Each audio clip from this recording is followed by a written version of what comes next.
ইয়াৰ পিছত সম্বৰ্ধনা জনাম আমাৰ মঙলদৈ পৌৰসভাৰ পৌৰপতি নিৰ্মালী বাইদেউক মই নিজেই এটি সম্বৰ্ধনা আগবঢ়াইছোঁ। আৰু ইয়াৰ আজিৰ এই কাৰ্যসূচীটো যিহেতু প্ৰতিকূল বতৰ, বৰষুণ পৰি আছে, মই দলীয় কাৰ্যকৰ্তাসকলক ধন্যবাদ জনাইছোঁ যাতে এই উৎসাহ উদ্দীপনাৰে আমি ইয়াৰ পৰা আৰম্ভ কৰি আমাৰ জিলা কাৰ্যালয়লৈ যাতে আমি গন্তব্যস্থান আমাৰ জিলা কাৰ্যালয় ভাৰত মাতাৰ শ্লোগানেৰে আমি আগবাঢ়িম।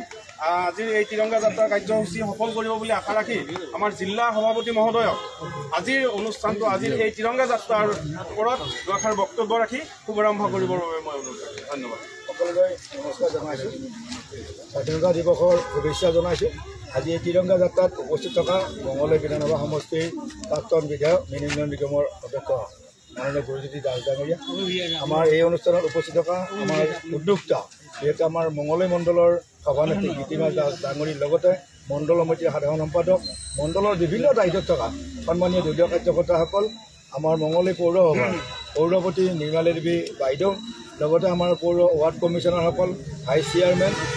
পশ্চিম মঙলদৈ আঞ্চলিক পঞ্চায়তৰ সভানেত্ৰী সুশীলমা দাস ডাঙৰীৰ লগতে আমাৰ সন্মানীয়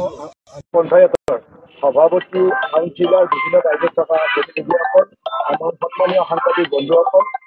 কাৰ্যকৰ্তাসকল